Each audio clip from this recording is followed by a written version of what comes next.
of wonder the same thing. Why did they never went back to the moon? Like, they went there, won their whole race, but they never went back again. Like, there's something that we don't know? Anyways, man, let's get into the video. Let's go. The summer of 1969 was an eventful one. It was a season of good and bad. Saran was convicted of murdering New York Senator Robert F. Kennedy. The last episode of Star Trek aired. The Beatles snatched the top song on Billboard's list. President Nixon pulled out 25,000 U.S. troops from Vietnam. The Manson murders happened, and a hurricane claimed the lives of more than 250 people. These are only a few of the most historic and memorable moments of that year. An unforgettable summer indeed. But the zenith of the summer of '69 was perhaps the Apollo 11 mission. On May 18th, the Apollo 10 mission was launched.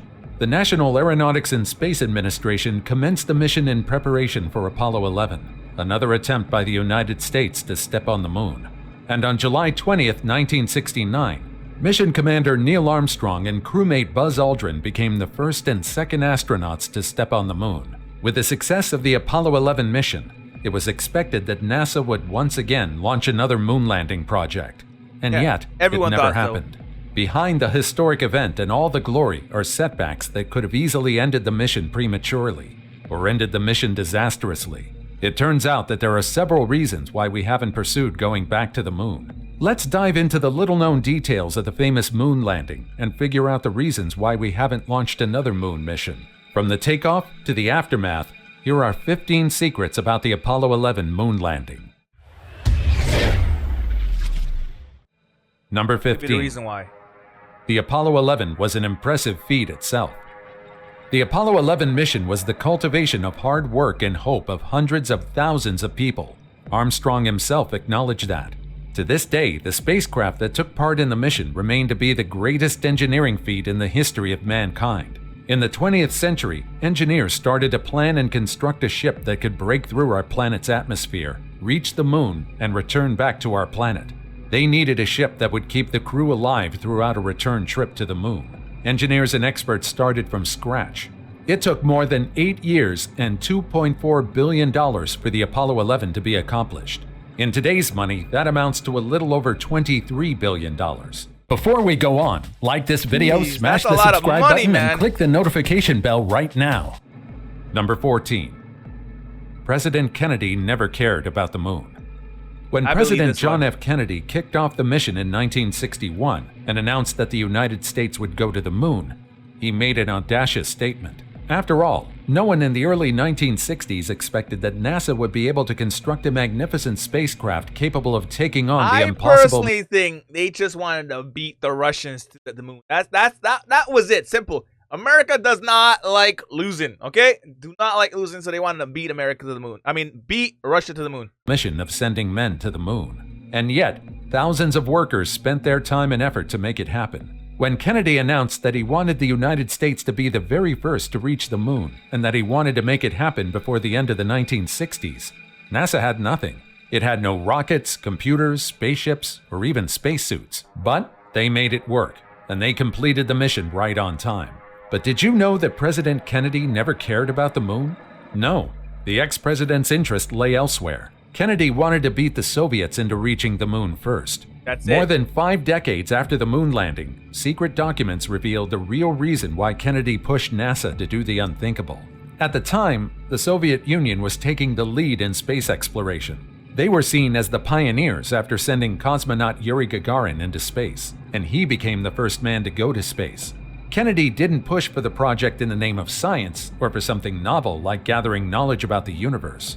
According to the curator of the Smithsonian's Apollo collection, Teasel Muir-Harmony, Kennedy pushed for the project to demonstrate what the American industry was capable of doing. The higher-ups were motivated by political gains more than anything else at the time. But in the end, President Kennedy's ambition became one of the most impressive feats of mankind.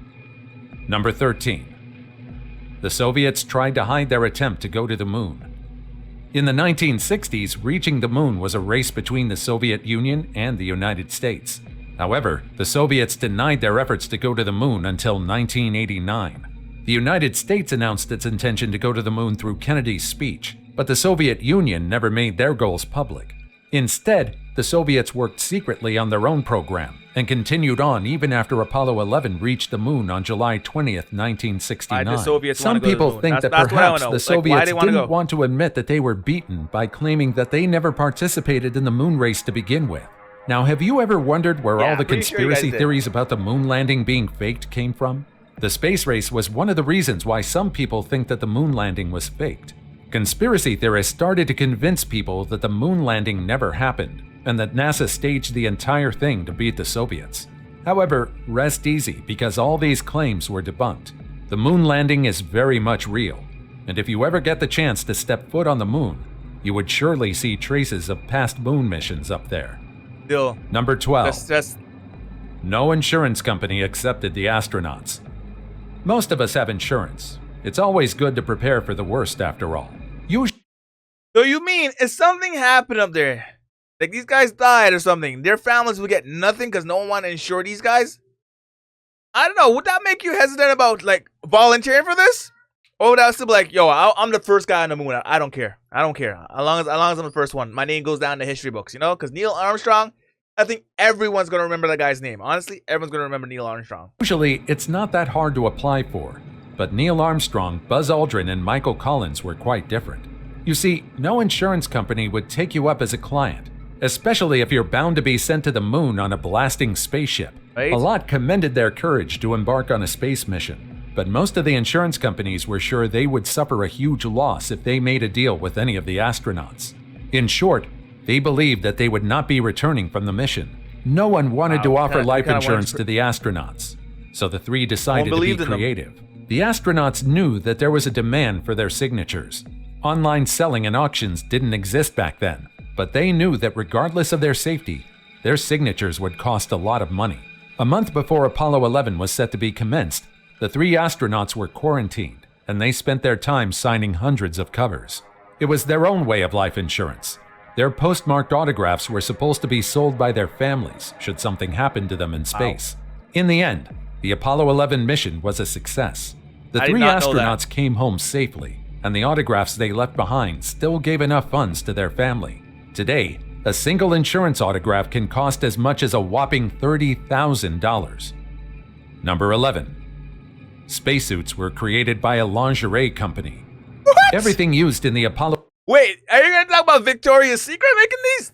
Yo, no. 11 mission is hailed as an engineering marvel, so many people are often stumped upon hearing that the spacesuits that Neil Armstrong and Buzz Aldrin wore during the moon landing were made by a lingerie company. Yes, you heard that right. Armstrong was wearing a custom-made spacesuit model A7L serial number 056 during the mission. At the time, it cost around $100,000, and in today's money, that would be more than $670,000. They didn't cut costs on the spacesuit. It was meant to protect the astronauts from the lunar temperature, which goes from a scorching 240 Fahrenheit in sunlight to a freezing minus 280 Fahrenheit in the shadows. This suit was also meant to shield them from solar ultraviolet radiation, which could be lethal to man. There was no room for error in the creation of the spacesuit, and even a small error in the stitching would cause it to be rejected. It was quite easy to make something that could withstand extreme temperatures and shield the astronauts from micrometeors, but the biggest challenge was making something that was flexible. The spacesuit makers were tasked to create a durable suit, but that could still give the astronauts flexibility and nimbleness. The astronauts needed to climb, bend, twist, and move their arms comfortably while on the moon. The International Latex Corporation in Dover, Delaware was the suit's creator, but the one that figured out how to solve the problem of flexibility was Playtex, a famous maker of bras and girdles in the 50s and 60s. Okay. Who knew that creators of female undergarments would solve the dilemma of a flexible spacesuit? Number 10. Astronauts trained rigorously. The making of all the tech needed to reach the moon wasn't the only daunting part of the Apollo 11 mission. The astronauts tasked to step foot on the moon also underwent extreme preparation. Armstrong, Aldrin, and Collins all underwent trips nationally and internationally to prepare their bodies for entering space. They trained in several sites, including Arizona, Texas, and Nevada. The astronauts trained and practiced. But like my thing is, how did they know like what's gonna be out there? They didn't send probes from before. They just took a guess. They're like, yo, this is how it's gonna be. No one really truly knowed what was waiting for them up there, right? practiced collecting and analyzing rock and soil samples until it became muscle memory. They dug trenches, drove core tubes into the soil, and did other training to make sure they would be able to collect samples properly. However, the most challenging thing was to undergo the G-force training. They needed to maneuver themselves in zero gravity, and they needed to be able to do everything from moving from one place to another to planting a flag. Astronauts were suspended sideways, and they were tasked to walk along a wall to imitate the lower gravitational pull of the moon. Number 9. The Saturn V rocket almost exploded. Saturn V is a retired American super heavy-lift launch vehicle created by NASA. It was the one that launched Apollo 11 during its takeoff. However, NASA officials feared that it would blow up the spectators around the area because of an incident in 1968. At the time, Apollo 6 was launched as a test flight, and the massive rocket almost broke apart. In 1965, 2 engineers claimed that if an explosion ever occurred, it would create a massive fireball that was about 1,400 feet wide, with temperatures of up to 2,500 degrees Fahrenheit. A lot of people gathered around the rocket in the Apollo 11 liftoff, but NASA still decided to take a few precautions. Most of the VIP guests were sealed 3.5 miles away from the pad during the liftoff, just in case something happened. Fortunately, Saturn V stayed strong, and none of the spectators around the perimeter were harmed. To this day, the mighty Saturn V is still the largest and most powerful rocket to complete its assigned mission without any deaths or problems. Impressive. Number 8. Actually impressive. Armstrong was too good of a pilot. After the liftoff, the success of the mission mostly relied on Neil Armstrong's capability. Before he was involved in the mission, Armstrong was a naval aviator, engineer, and test pilot. He was often commended for his piloting skills, and even Buzz Aldrin hails him as the best pilot he has ever known. However, did you know that Armstrong's perfectly piloting skills almost endangered him and his companion? NASA tried to pinpoint the exact landing location of the Eagle in the Sea of Tranquility, a section of the moon. But upon reaching the spot, there was a massive crater on the landing site. Armstrong decided to manually navigate until he found a suitable place to land, and he did so incredibly smoothly. In fact, it was so smooth that the Eagle landed too softly.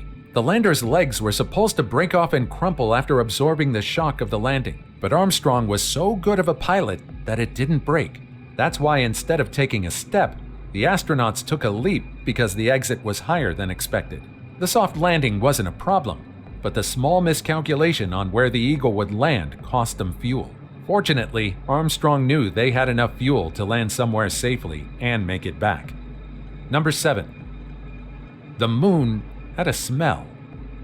Have you ever wondered what the moon smells like? Well, according to Armstrong and Aldrin, it smelled like wet ashes and gunpowder. Upon reaching the moon, the two had a lot of uncertainties, and upon smelling lunar dust, they feared that it was flammable. They were ready to make preparations in case the lunar material caught on fire after making contact with oxygen. But fortunately, it didn't. However, the 2 astronauts claimed that the moon dust smelled so strongly, it was also irritating. So much so that the smell clung to the astronauts. Well, how are they smelling through that suit?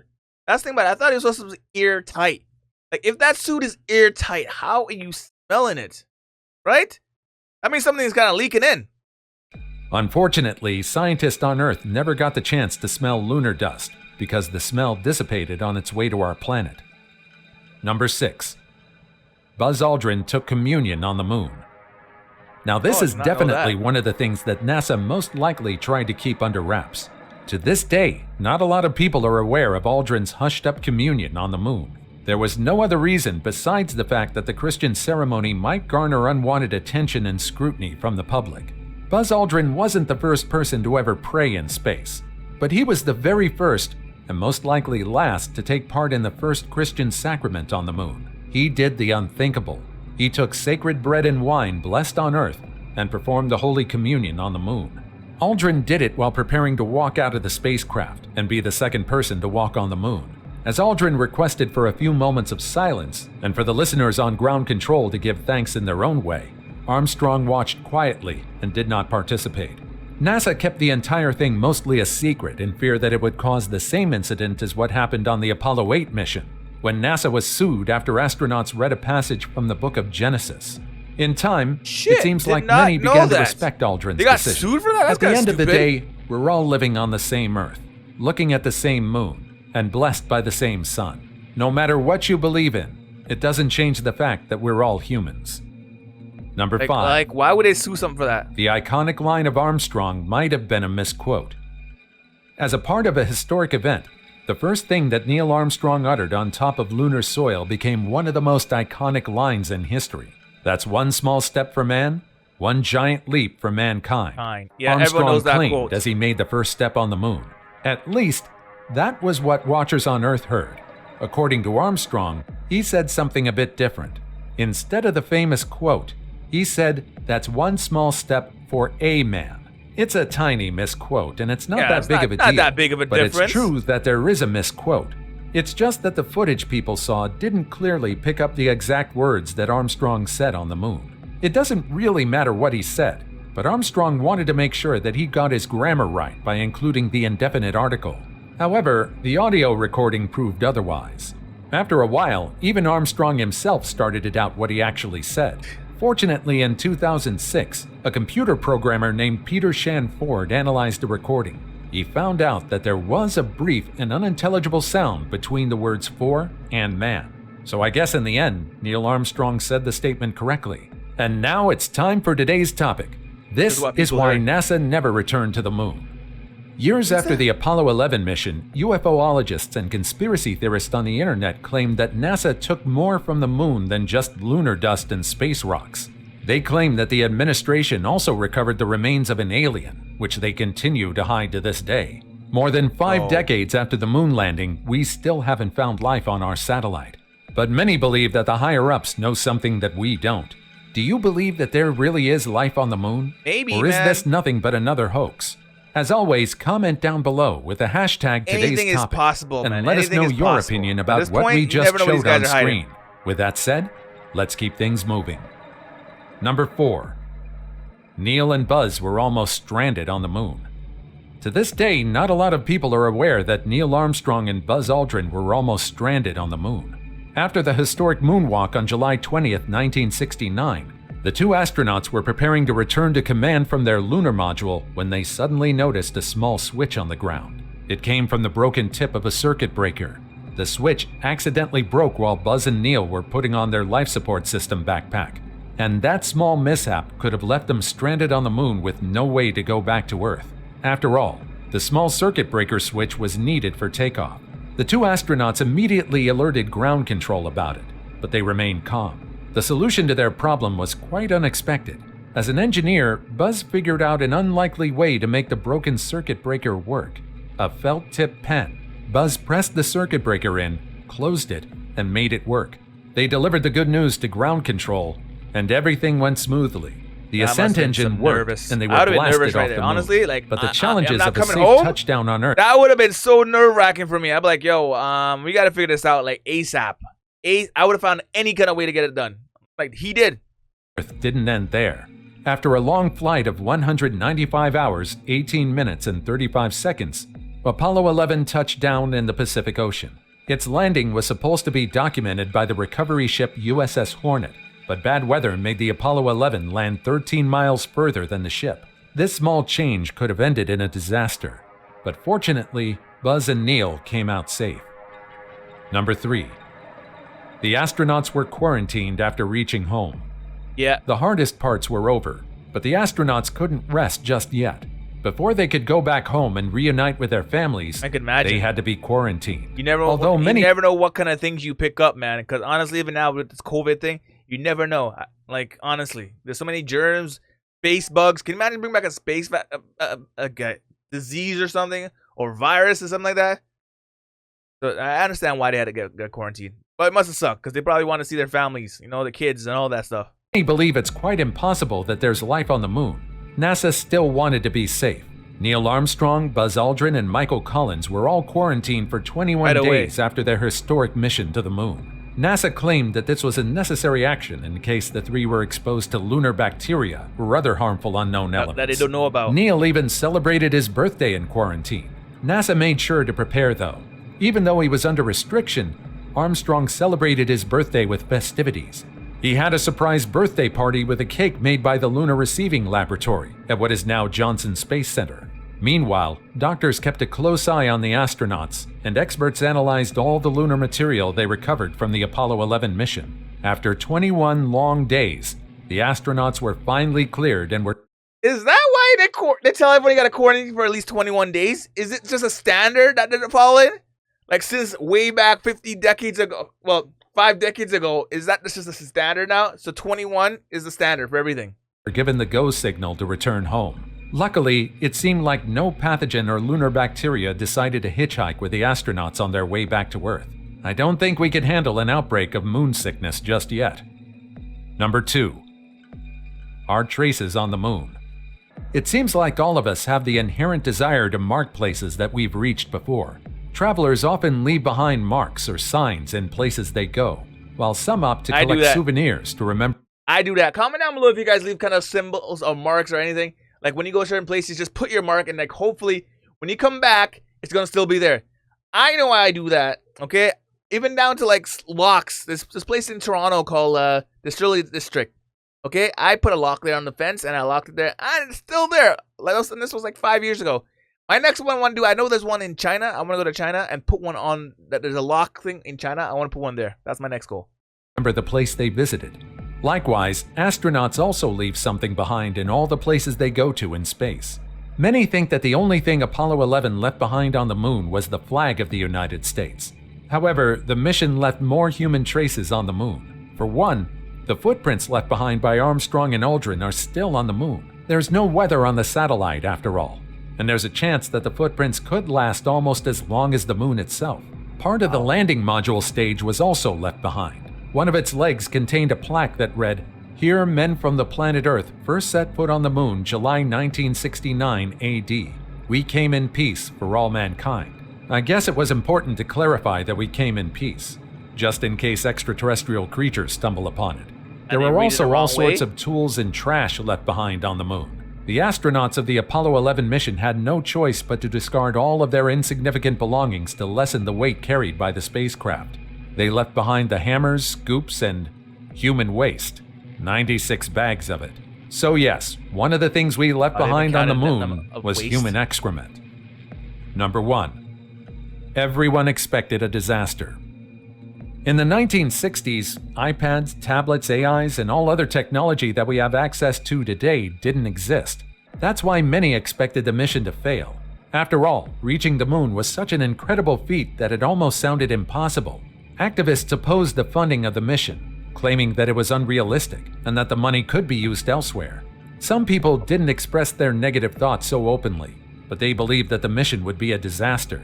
However, the general public wasn't the only one who had doubts about the mission's success. Even President Richard Nixon himself was ready should the Apollo 11 mission fail. Before the mission reached its conclusion, presidential speechwriter William Safire prepared a speech for President Nixon. It was a statement that should have been said if the mission ended in a catastrophe. It involved discussing the risks of space travel and perhaps acknowledging Neil Armstrong, Buzz Aldrin, and Michael Collins. Many waited for Apollo 11's takeoff from the moon with bated breath. Many believed that the mission was a one-way ticket and that the astronauts wouldn't be able to return back. Fortunately, this space failure speech will forever remain undelivered.